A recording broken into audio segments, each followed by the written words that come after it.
Hello and welcome to the latest edition of the Lucas and Lucas podcast. Lucas Frankel alongside Mike Lucas and Mike. LeBron James has finally met his match, loses in the first round for the very first time in his 25-year career to this point. I mean, the dude is a freaking alien, and he finally hit reality against the Phoenix Suns. It looked like this series was over. The Lakers were just going to steamroll them. The curse of Chris Paul was going to continue, but Anthony Davis got hurt, and everything just completely fell apart for LA in every conceivable fashion. Is this the beginning of the end for LeBron James being a legitimate perennial MVP championship frontrunner every single year? No. I mean, I think we're on the back end of LeBron's career, but we saw throughout the first part of the regular season before he got hurt, he was one of, if not the best player in the league. I mean, he was on pace, in my opinion, to win the MVP had he not suffered that high ankle sprain, which is a really difficult injury to come back from. I think a couple of factors played into Phoenix beating Los Angeles in the first round, which, by the way, I know you won't give me credit, but I did predict on this podcast 2 weeks ago. I know Davis got hurt, and that changed the entire complexion of this series, but the other factor was LeBron never looked healthy. LeBron, we saw spurts of peak LeBron and regular LeBron, but I thought for the majority of this series, especially in games 4 and 5, he was passive. He couldn't explode off his ankle. And that's the reality of suffering a high ankle sprain. In the NFL, guys miss 3 weeks to 8 weeks with an injury like this. It's just a really hard injury to plant on. And in basketball, when every movement is based on planting your foot and exploding or planting and changing directions, for a guy who's 36 years old, who may be an alien, we may find out that LeBron's actually human. He was not healthy. And without Anthony Davis, even with a fully healthy LeBron, I don't think the Lakers could have beat Phoenix. Phoenix's roster is really good. They're the 2 seed for a reason. And this Lakers team, without Davis, just isn't that good. Who's the Lakers' second best player without Davis? Schroeder? Schroeder's pretty good, yeah. Is he anything better than a 6-man, though, really? Like Kuzma? Is he good? Like Montrezl Harrell? He can't play defense. We've seen LeBron carry lesser teams to higher. We've seen healthy, younger LeBron. That's what I'm saying though. That's why I'm saying that the fact that he was unable to overcome all of this just shows that, hey, aside from Tom Brady, Father Time is officially, undefeated, or no longer undefeated because of Brady, but they're 1,999,000,001, and the one is Brady. But LeBron is the latest victim here. He just can't. I don't think it's LeBron being old though. I think it's LeBron being hurt, and I think there's a difference. It's not. We saw 36-year-old LeBron play at an MVP level for 70% of the year. We just never saw him get back to that MVP level. I think the high ankle sprain, contrary to what people want to say and create this narrative that he's not Jordan, he like the whole Jordan LeBron compare, he was hurt. I'm not making excuses. He played okay, but this wasn't the same LeBron we saw 4 months ago before the injury. Over under half a title for the rest of LeBron's career. Over under 1.5 titles for the rest. I think he wins one more. This Lakers team, if it was healthy, I think was the favorite to win the title this year. And then they come back next year, they'll have more rest, and we'll talk about the bubble in a sec, but I think that played a big role in this too, Frankel. They'll be rested, and as long as they stay healthy, that LeBron, Davis. Well, if they would have stayed healthy this year, they would. I mean, in my mind, a healthy Lakers team with LeBron and AD clicking on all cylinders is the most unstoppable team. As great as the Nets are, as great as the Sixers are with Embiid healthy, as great as the Bucks are, the most unstoppable team in the NBA this year, when everyone was healthy, was the Lakers. They would have beaten the Nets in the finals. We'll get to that next, but in my mind, they would have been the best team. But LeBron, finally getting hurt. He never gets hurt. Anthony Davis. I mean, can you really trust that? I mean, you could say the bubble was the best thing that happened that allowed the Lakers to win a championship, because it let those guys get a 4-month break to gear up for a playoff run. I mean, if they had a 4-month layoff in March and then didn't resume again until August or September, they would have been fully loaded and they would have won. I mean, and that's what's in my mind. That's exactly what happened last year, and everything just broke perfectly for them.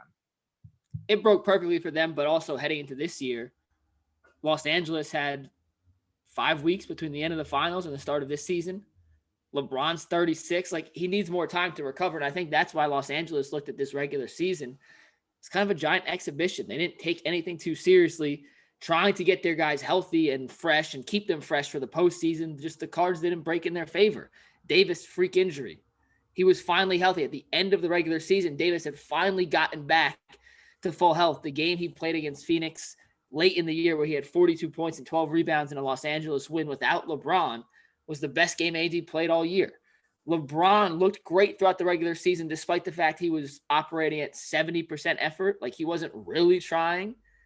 Then he gets a freak injury, gets his ankle rolled up on. He never comes back. So, yeah, the regular season now means less than ever because most teams look at it as a, hey, let's just try some things out. But most important, let's keep our guys healthy for the postseason.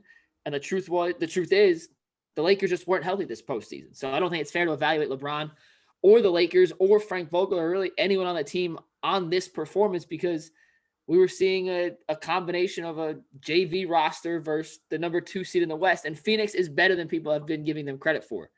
Phoenix is a good, very good basketball team, Frank. And for them to beat a knocked up, banged up Lakers team, like I'm not surprised by that. I expected them to win if the Lakers weren't healthy. The Lakers couldn't stay healthy and Phoenix won.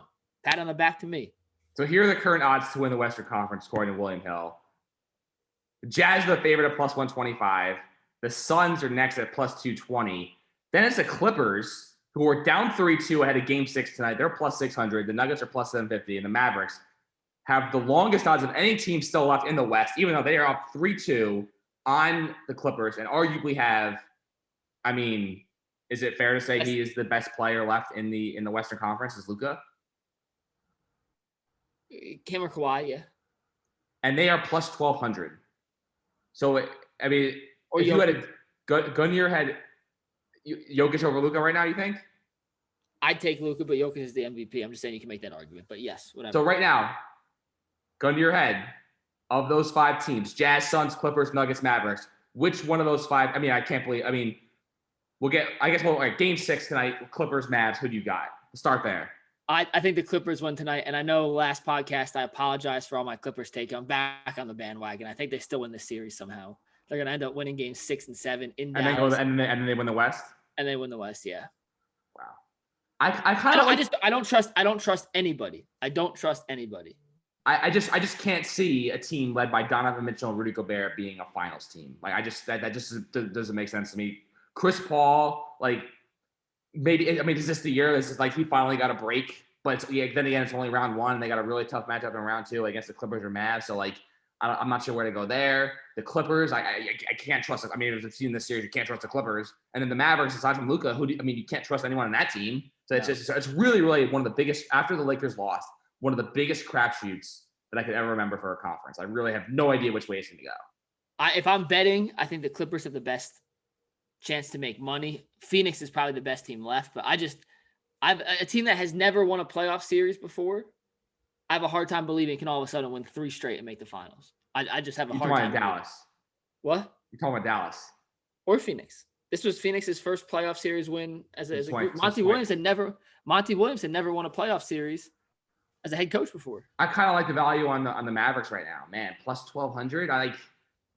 Why not, Luka? Like, why can't he just run through that conference? I agree. I would put dabble a little money on the long shots. I think is the best play to make money, especially if Luka's neck isn't really hurt and just kind of nicked up, because he looked great in Game 5. I mean, he looked phenomenal in Game 5. He still can't shoot free throws, which scares. It's weird. The injuries in this playoffs, like you hear these things from you hear about Anthony Davis, how hurt is he, and then it turns out to be like he's really, really hurt. Chris Paul, like his shoulder's dead, and all of a sudden he comes back to life. Luka Doncic is dealing with a nerve issue with his neck, but he comes out, he's great. So you hear all these injuries. I mean, Joel Embiid, they're saying I've been following sports for a long time. I've never seen a team downplay a ligament tear more than the Sixers are downplaying the ligament tear for Joel Embiid. Day to day, are you kidding me? For a ligament tear and treatment program, wait, what? He tore a ligament in his knee. No, he's a torn meniscus. I mean, yeah, people have played through torn meniscuses before, but let's not pretend that that's like an arm contusion or he landed awkwardly. He's that's a torn ligament in a part of the body that for a 7'2", 280-pound guy is pretty damn crucial. I mean, Embiid with the injury history he has to begin with, are you confident in his ability to stay on the court for 5-6 games straight at any point? I mean, you say the same thing about KD and Kyrie and just anyone in the playoffs this year, but I wouldn't bet my life savings that Embiid stays healthy the rest of the postseason. I do that. I went to summer camp with a big Sixers fan. And I texted him. I go, imagine you're really pumped right now. This is like when they were up 3-0 on Washington. And he goes, I'll be more pumped if someone on the Nets gets injured. Philly is full of scumbags. We have no shame rooting for injury. And then that night, Embiid falls. And then it turns out to torn. Like, talk about karma. Like, this is why, like, you just have to be very – and listen, in the grand scheme of things, what that dude said I like to believe had no actual impact on, like, the situation. But you just got to watch your mouth here. Like, you can't be saying those things. I mean, listen, I believe that what that person said, by some magical power, somehow played some sort of role in Embiid getting hurt. Even though in reality it didn't, I will forever believe, as long as I live, that him making those comments ruined Joel Embiid. Well, then let's hope, for the sake of the Nets or the Bucks or whoever else is in the East, without Embiid, we're just gonna skip around, Frank. Without Embiid, I think the Hawks can win the series. I mean, that's what everyone. I love the odds. We had an NBA analyst in last night, and he was just glowing about the Hawks. He's like, John Collins is a max player. Trae Young is on the same level as, like, any other superstar in the league. He, like, is picking them to go to the finals. Like, gee, I was like, what? The Atlanta Hawks? I couldn't believe it. Like, Trae Young and Bogdanovich and John Collins and Clint Capella finals team? What? I don't think they're a finals team, but Frank, they do have legitimately 8 or 9 guys who can score. And in a playoff game, when Ben Simmons is going to guard somebody and Matisse Thybulle is going to guard somebody, and one of those two will be Trae Young, you need other scoring options. And they have legitimately 8 or 9 guys who can get you a bucket. And I think that's the difference between them and Philadelphia without Embiid. With Embiid, Philly wins in 5 or 6. He's that much of a game changer. He protects the rim. He is obviously an elite offensive player. They run their offense through him. But if you have Thybulle and Simmons on the floor, you have 2 non-scorers for Philadelphia, then you have 5 scorers on the court for Atlanta. And if Dwight Howard's your replacement for Joel Embiid, that's like falling off a cliff and landing on a hill. He just doesn't represent the same offensive threat whatsoever. Embiid doesn't defensively. He's 60%, if that, at this stage, 55%, 60%. Atlanta could win that series. Atlanta looked good against a good defensive team in New York. Now, I think New York was severely overrated all season. They were never that good to begin with. The fact that they got the 4 seed, the testament to them playing hard in the regular season while most teams were just trying to figure out how to get to the postseason. And good for New York for doing that, but let's not pretend they were a juggernaut in any sense of the word. Atlanta bent them over, spanked them, said, thanks for coming out. Better luck next year. And I do think if Embiid's not healthy, like, Atlanta has a legitimate shot to win that series. We'll see. I mean, the Sixers are -180, Hawks are +160. It is, like, sort of terrifying when you look at the Lakers not being a factor anymore. When you look at Joel Embiid having a torn meniscus, the stakes in this Nets-Bucks series are so astronomically high. Like, this is the freaking, like, this might as well be the NBA Finals. This is the finals. These are the 2 best teams. And it's so unfortunate that we'll get to the most important net here in a second, but it is so unfortunate the Nets didn't get the 1 seed, because they got to match up with the Hawks here. And listen, the Hawks may end up winning the finals for all we know. Like, this is all this fluky nonsense, but man, they beat the Hawks. The Bucks are so tough. And I could just tell you, Mike, after watching those 2 games the Nets played in Milwaukee in the last couple games of the year, they lost both of them. You cannot, under any circumstance, put DeAndre Jordan against Giannis. Giannis ate him for lunch, chewed him up, spit him out, just annihilated him in every sense of the word. DeAndre Jordan was literally the only net to not play a single second against the Celtics. Did not see the floor. I don't know. He went from defending Giannis in a huge primetime matchup in a span of like twice in the span of like 4 days, to not seeing the floor in the first round. You think he's going to play? I would bet my life savings that he plays game 1.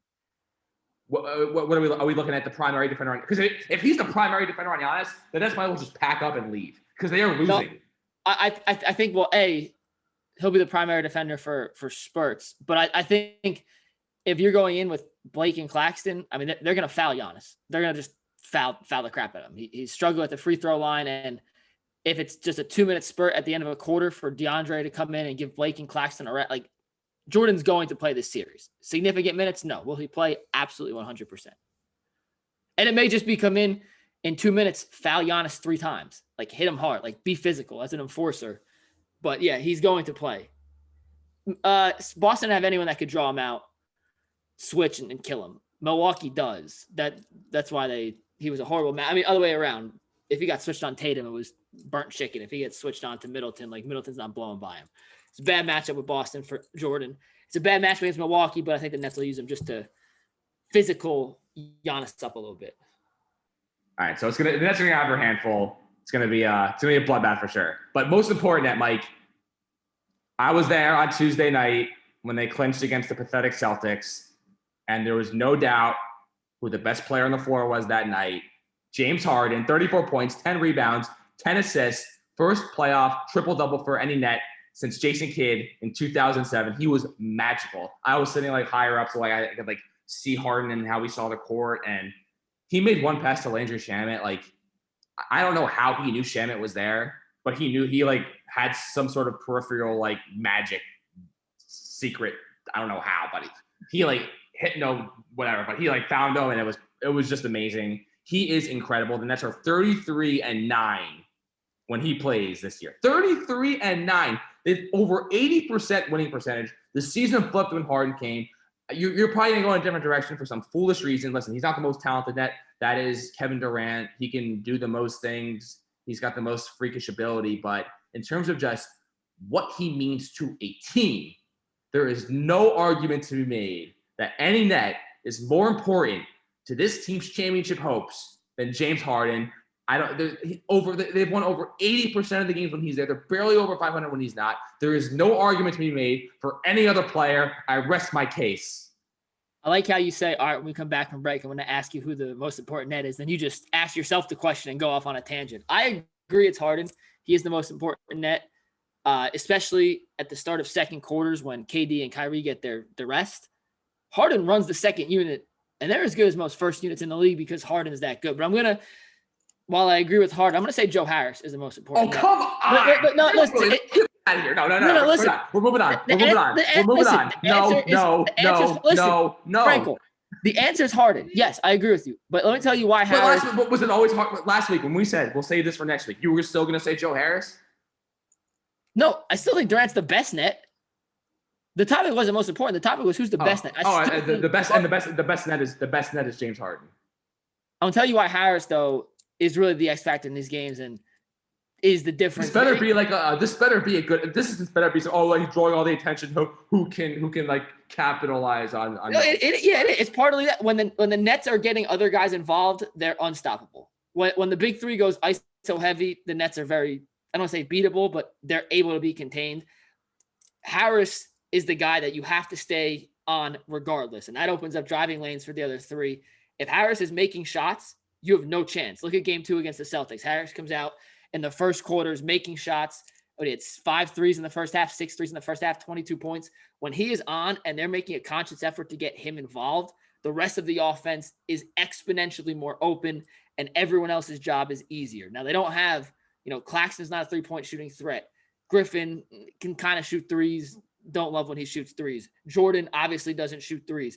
He's the one guy who's on the court for 30-plus minutes a game that if he's involved, makes numbers can't categorize how important Harris is when he's on the floor and involved as opposed to when he's just standing there in the corner, not touching the ball and not engaged. Because then on the defense, Harris is much more engaged defensively when he's involved offensively. Harden's the most important player. I agree. I'm not. Who's the best? I still think Kevin Durant's the best player in the Nets. Most important is Harden. I agree. The X factor is Joe Harris. That's how I categorize it. So it feels like everywhere I look, listen, I guess that I'm just not talking to a lot of Net fans, but it seems everyone I talk to is picking the Bucks to win this series. Every single person I've talked to is picking Milwaukee. And listen, as I said before, the Bucks, they scare the living crap out of me. To me, they are the second best team left in these NBA playoffs. It's the Nets and it's them, especially if Embiid's not going to be 100%. I just can't get the thought out of my head. And how are we gonna contain Giannis? Like he could get to the basket at will against us, and there was nothing me, you, DeAndre Jordan, Nick Claxton, Blake Griffin can do about it. He is going to eat us alive. Make me feel better about this, please. Like I'm like freaking out about freaking Giannis. Okay. No, you're right. And there's nothing you can do to stop Giannis. Nothing I can do to stop Giannis. There's nothing the NBA can do to really stop Giannis. There's like two guys in the league physically who can match up with Giannis, and he just crushed one out of the playoffs, and Bam had a bye. Bam got paid because he was the quote-unquote Giannis stopper. And that first-round series against Miami, he did anything but stop Giannis. Here's what's a little solace for him to make you feel a little better. Those two games against Milwaukee at the end of the year, both came down to the wire. James Harden did not play. As we just established, the Nets' most important player was not in either of those two games in which Milwaukee beat Brooklyn down the stretch, mano-a-mano, except Brooklyn was missing arguably its best and/or most important player, depending on who you ask. Harden makes that much of a difference. That means they can't put Drew Holiday on Kyrie the whole game. That means either Kyrie or Harden will be on a lesser defender, hopefully Bryn Forbes. I talked to Eli today. Eli said if Bryn Forbes is on the floor, the Nets should go ISO with him every time. He doesn't care who it is. I hate Bryn Forbes. Well, he can shoot. Us. And he opens a lot of things for Milwaukee offensively, but he is a liability on defense. And if he has to guard Kyrie or Harden, barbecue chicken. That dude's going to go for 35, 40 points guaranteed. So I don't think Forbes is even playable for Milwaukee in this series, excuse me. DiVincenzo's out. So their second guard depth is severely lacking. The Nets don't have that issue at the guard position. If Kyrie's not on the court, Harden is and vice versa.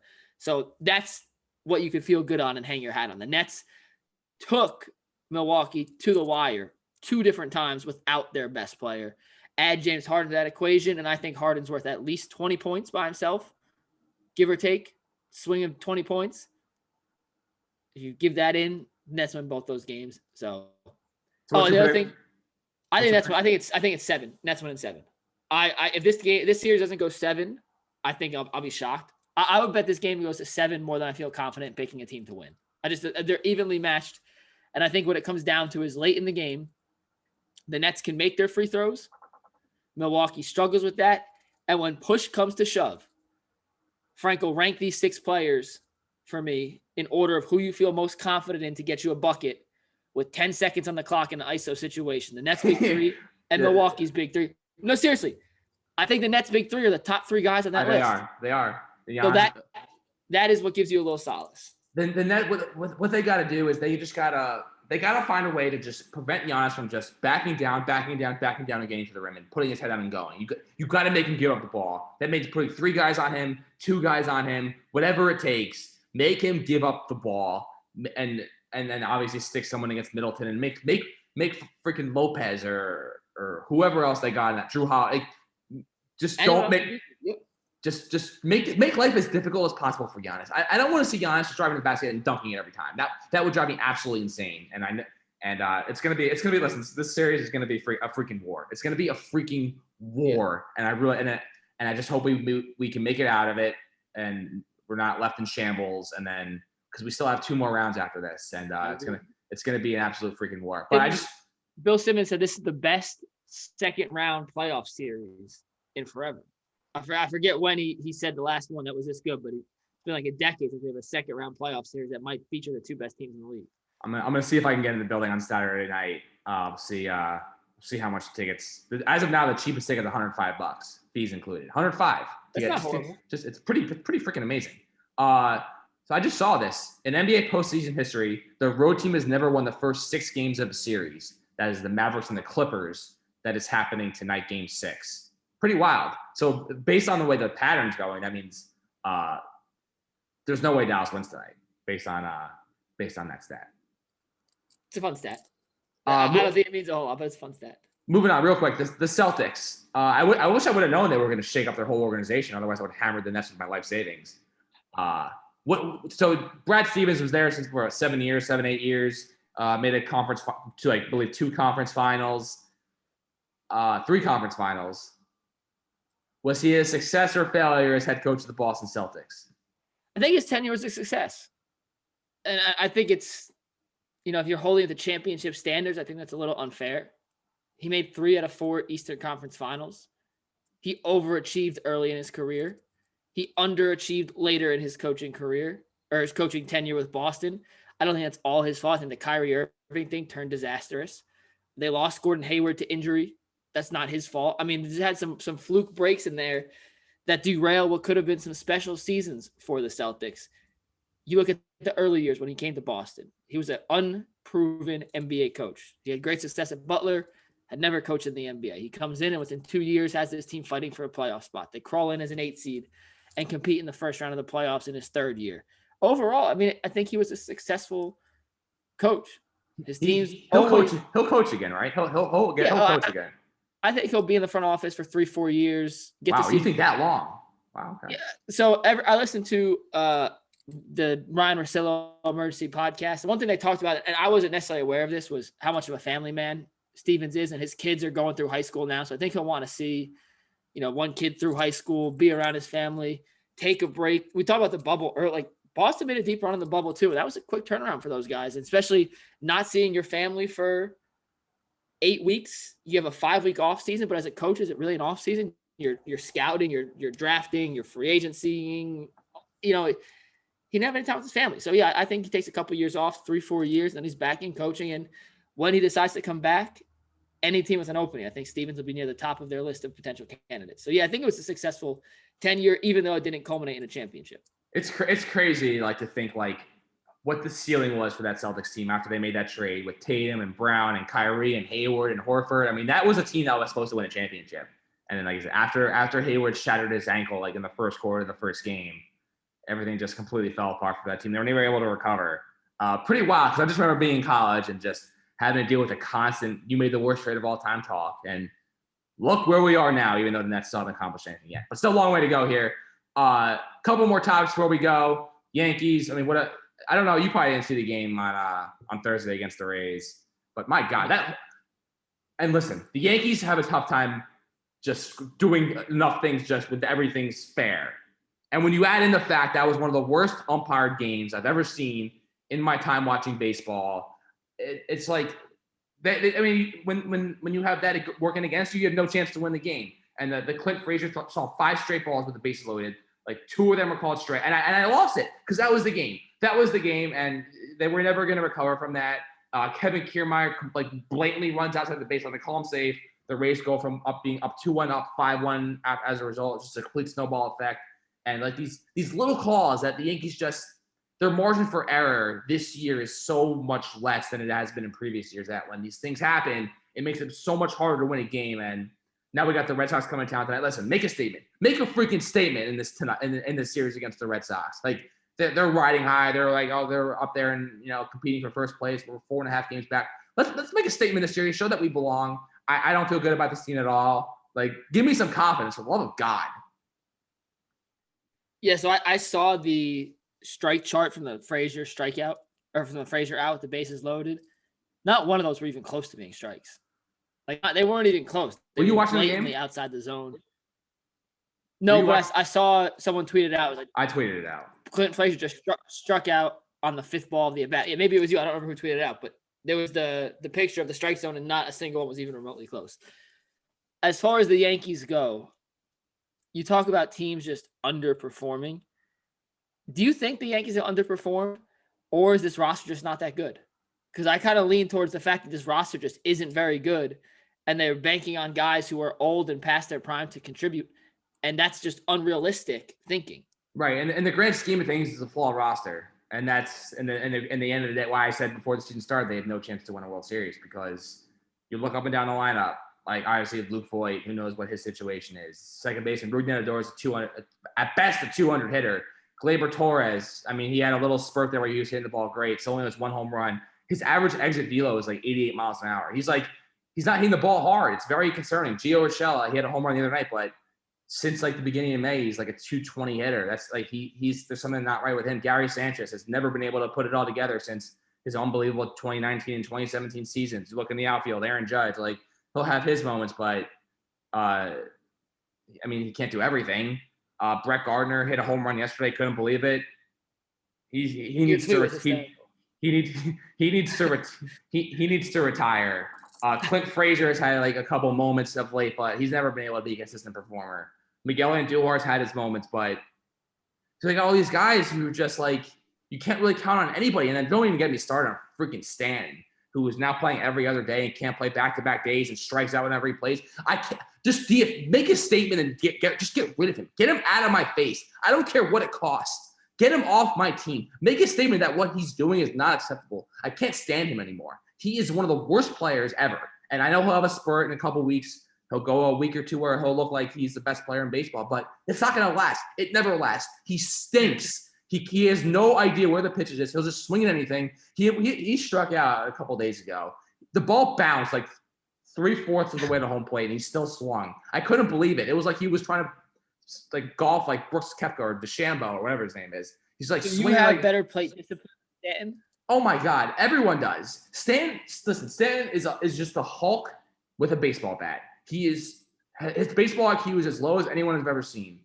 He just goes up there and just his approach is just swing as hard as I can and close my eyes and hope I make contact. I don't care where the ball is. I'm just gonna swing as hard as I can and hope I make. And when he makes contact, it's great. He destroys the ball. But teams have learned, hey, just throw it 30 feet, bounce it, throw it 30 feet above his head. We don't care. He's still gonna swing like an idiot.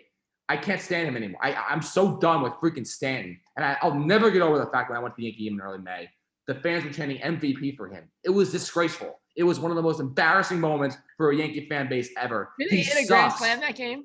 No, he hit a home run. Didn't he hit a grand slam that game? That was in early April. After that was his first hit all year, I believe, after starting like 0 for 12. But he stinks. He is an atrocity. And I can't bear another day with him on this team. I can't. Get rid of him. That's all I gotta say. Yes. Let's end the podcast right there. I have nothing else to follow up with. All right, Coach K retires. John Wooden's still the best coach of all time. Agree or disagree? Oh yeah. You agree? Agree. I just can't. I can't believe people are spewing this Coach K. Who cares about the stupid era? Last thing though, Coach K players versus Coach Cal players. All-time starting five. So it goes like for Coach Cal, it's Anthony Davis, Booker, Jamal Murray, Boogie Cousins, Derrick Rose in like some capacity. For Coach K, it's Kyrie, it's Zion, Tatum. Ingram. Like who do you take there? Like 5-on-5, Coach Cal's best against Coach K's best. Who wins? I'd have to see the full lineup, but I think Coach Cal has produced more high-level NBA talent. I think depth. As far as 5 goes, maybe Coach K, but you go past the 5, I mean, the amount of people he's put into the NBA who've turned out to be really good players, it's got to be Cal. But I'm not looking at the roster in front of me, so that's just off the top of my head. All right, that'll do it for this episode of the Lucas Podcast. Find me on Twitter at Lucas Frankel, him at Cags_Lucas. See you all next week when the Nets and the Bucks are going at it. Hopefully the Nets will have a big series lead when that happens.